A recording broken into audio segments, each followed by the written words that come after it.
Most men make the same mistake when it comes to women and relationships. They think her drama is chaos, that it's pointless, that it's just emotional turbulence, a storm without reason. But here's the truth. It's not random. It's never random. Every tear, every test, every sudden change of mood, every argument that seems to erupt out of nowhere. It isn't meaningless noise. It's a signal, rooted in something far deeper than you realize.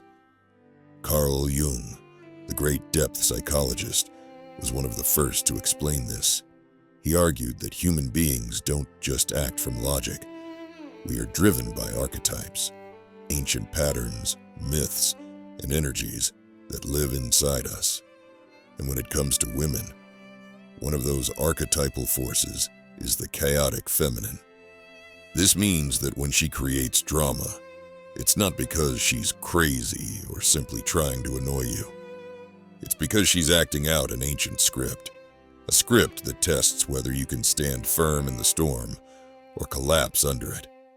And here's the painful reality. Most men collapse. You've seen it. Maybe you've lived it. You try to fix the argument logically, explain your point, calm her down with reason, and yet it only gets worse. The more you try to solve the drama, the deeper you get pulled into it. Why? Because it was never about the words, never about the surface issue. Her drama is an instinctive probe, a test of your center. She is often unconsciously asking, can you hold your ground? Can you lead when I throw the storm at you? Or will you fall apart? This is why Jung's insight is so explosive. He saw that women are often the carriers of the unconscious, the shadow, the unknown. They embody the chaos that pulls men out of their comfort zones and forces them to confront what they're really made of. And this is where men fail, not because the drama is too big, but because they've been trained to see it as meaningless. They don't realize it's a mirror, a trial, a crucible.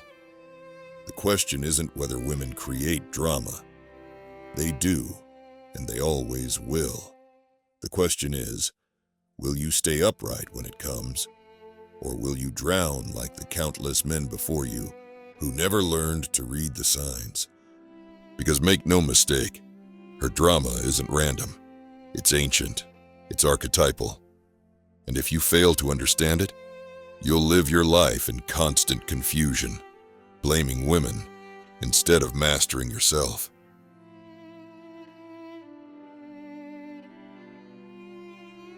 Jung's most unsettling idea wasn't monsters in the dark. It was the monster inside the person who smiles. He called it the shadow, the parts of us we won't own, need, envy, fear, rage, the hunger for control, the terror of being abandoned. Not evil, just disowned. When those parts are pushed out of awareness, they don't disappear. They grow teeth. They return as symptoms, compulsions, and yes, drama. This is why her eruption often feels confusing. On Tuesday, she's tender, luminous, easy. On Wednesday, a comment you'd shrug at becomes a verdict. A small delay becomes disrespect. A plan change becomes proof you don't care. You try to explain. You point to facts. You're right, and it doesn't matter. Because you aren't arguing with her reason. You're standing in front of her shadow. Jung noticed that intimacy is the arena where the shadow comes alive fastest. A stranger cannot threaten your self-image. A lover can. So the closer you get, the thinner her persona becomes. The curated self that keeps everything neat.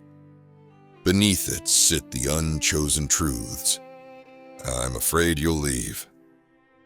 I hate how much you matter. I want to be chosen first, always.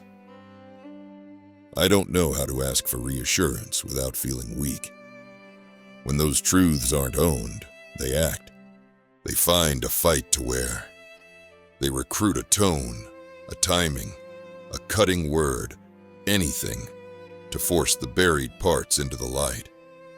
This is why what looks like random drama often follows good days. Peace is dangerous to the shadow. Stillness leaves no noise to drown in. Without distraction, the disowned feelings start knocking. Do you see me yet? Men misread this as a personal attack. Why is she doing this to me? Often, it isn't about you. It's about her relationship with her own unlived feelings. You're the nearest mirror. You're where the tension lands. The shadow doesn't negotiate. It interrupts. It sabotages calm because calm exposes the ache. It tests you because containment feels safer than comfort. If you can't hold your center, she confirms her fear. See? It's not safe to relax. If you can, the storm spends itself faster. The unowned parts finally meet a boundary strong enough to keep them from swallowing the room. Understand this and the landscape changes. You stop personalizing every spike as proof of your failure. You start reading it. The shadow behind the smile. The fear beneath the fire. This doesn't make the behavior acceptable. It makes it legible.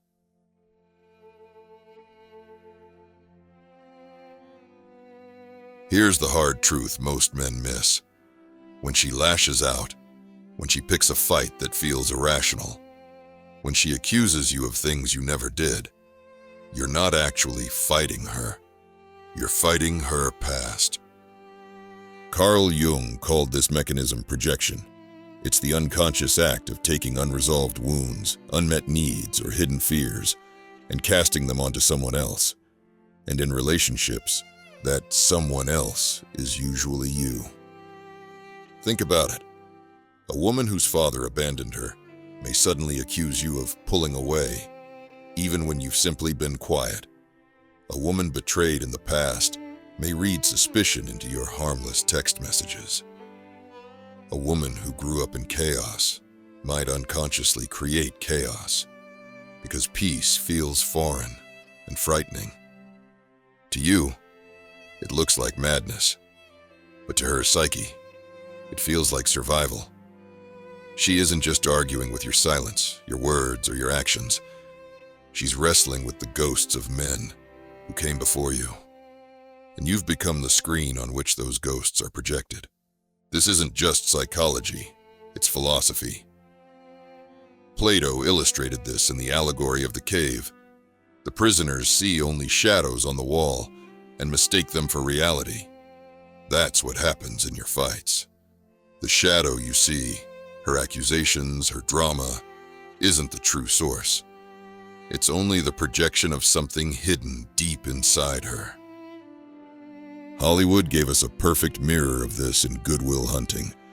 Remember Skylar and Will's explosive argument? On the surface, it looks like a fight about trust. But in truth, Will isn't fighting Skylar. He's fighting his past, his trauma, his fear of abandonment. Skylar just became the mirror. That's what happens with women. She fights you. But beneath the surface, she's really fighting the imprint of her past lovers, her family history, her unresolved shadow. And here's the trap. If you don't understand projection, you'll take every word personally. You'll defend yourself against battles that never belonged to you in the first place. Jung's warning is clear. Relationships are arenas of projection. They're where the unconscious comes out to play, whether you like it or not. And if you don't learn to see the projection for what it is, you'll always mistake the shadow for the substance.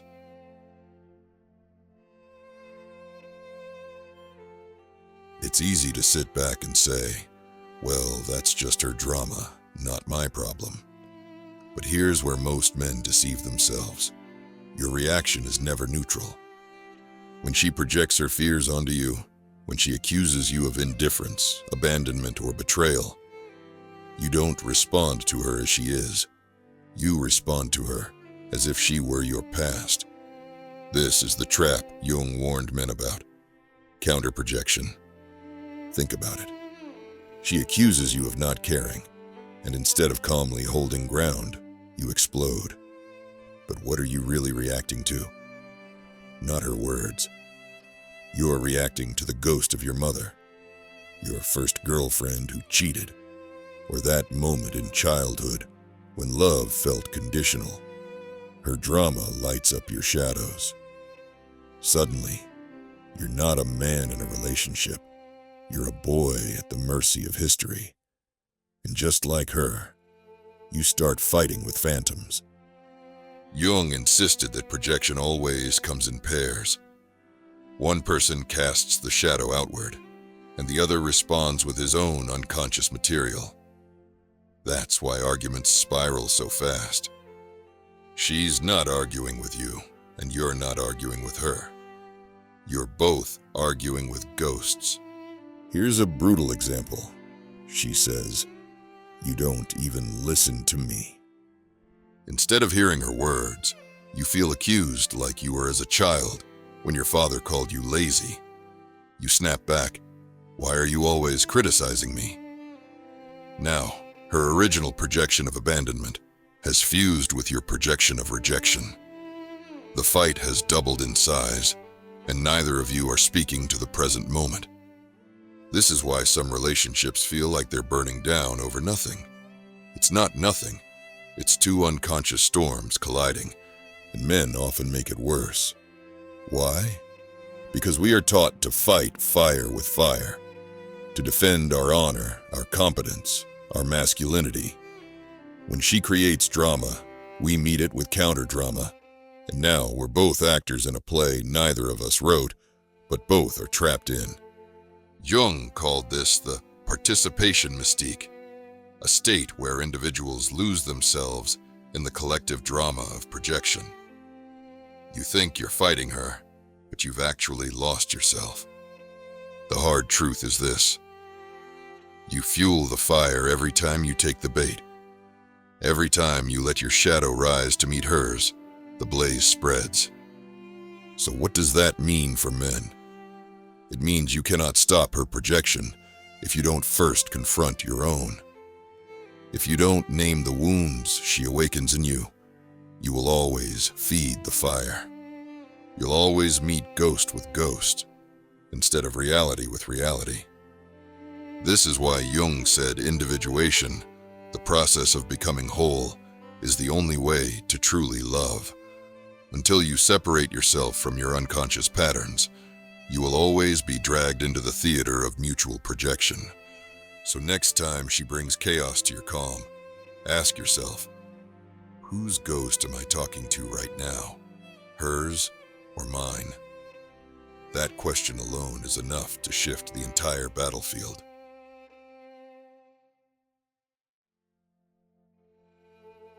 If projection explains the fuel of drama, archetype explains why it feels so inevitable. Men and women don't just clash as individuals, they clash as living embodiments of ancient forces Jung called the anima and the animus. The anima is the feminine image that lives in the man's unconscious, not just his idea of women, but the soul shape through which he relates to love, feeling, and intimacy. The animus is the masculine counterpart within the woman, the voice of authority, logic, criticism, and judgment that takes form in her psyche. When a man and a woman enter into intimacy, these two archetypes often come rushing onto the stage.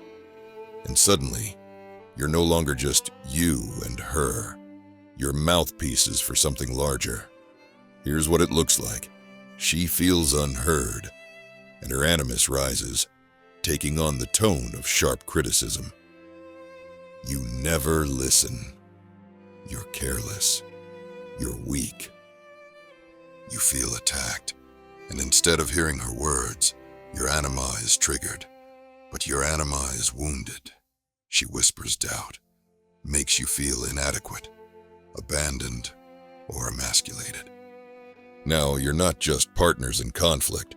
You're locked in an archetypal dance, the eternal battle between the inner masculine and the inner feminine.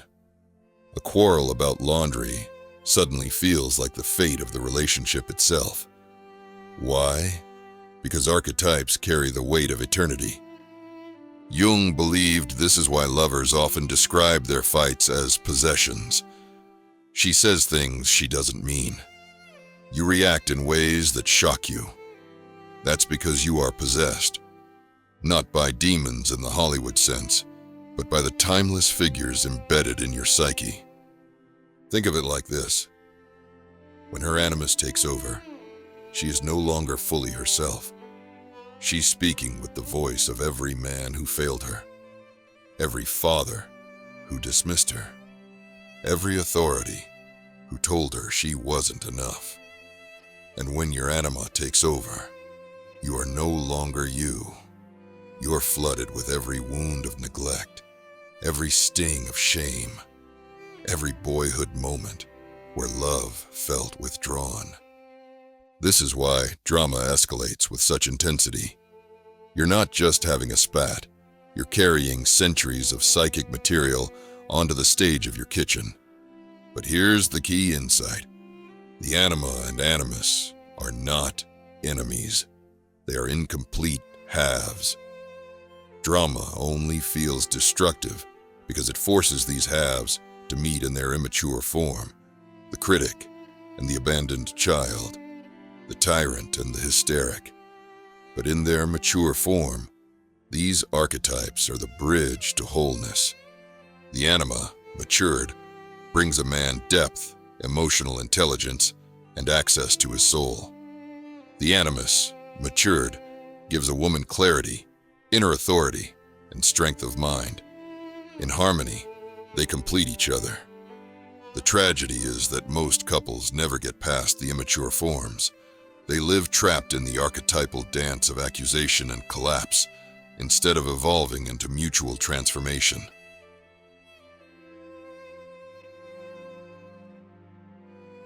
So what do you do with all of this? The drama, the projection, the archetypal dance. Do you just walk away from women? Do you resign yourself to chaos? That would be the coward's path.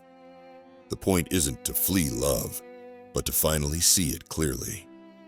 Jung warned that the greatest danger to a man is not his enemies, not his circumstances, but his own unconscious. And projection, whether it's onto her or hers onto you, is the shadow of that unconscious. But here's the pivot. Every fight, every cycle of drama, every flare of resentment is not just destruction. It is a mirror. It is the unconscious demanding to be made conscious. When you feel crushed by her words, ask, whose voice is this really? My mother? My ex? Or is it the wounded anima in me that never felt chosen? When she lashes out, ask, who is speaking through her? Is it me she's attacking? Or the unresolved shadow of her father, her past, her inner animus?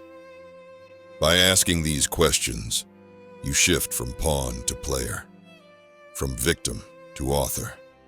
The endgame isn't to eliminate conflict. That's a fantasy. The endgame is integration. To take the wounded anima within you and grow her into a source of depth and intuition. To allow her animus to mature so that it no longer attacks, but strengthens her voice and authority. This is the hidden truth. What looks like drama is actually the psyche demanding evolution. Love is not meant to be comfortable. It is meant to be transformative. And men who learn this no longer collapse under projection. They no longer retaliate blindly. They stand in the storm with awareness, and in that awareness, they find power. So the next time you find yourself in the spiral of accusations and hurt, remember, this is not just her versus you. This is the archetypal dance. This is the stage of individuation. This is the raw material of becoming whole. And wholeness is always forged in fire. The question isn't, will you avoid the drama? The question is, will you wake up inside it? Because the man who does is no longer trapped in projection. He is free.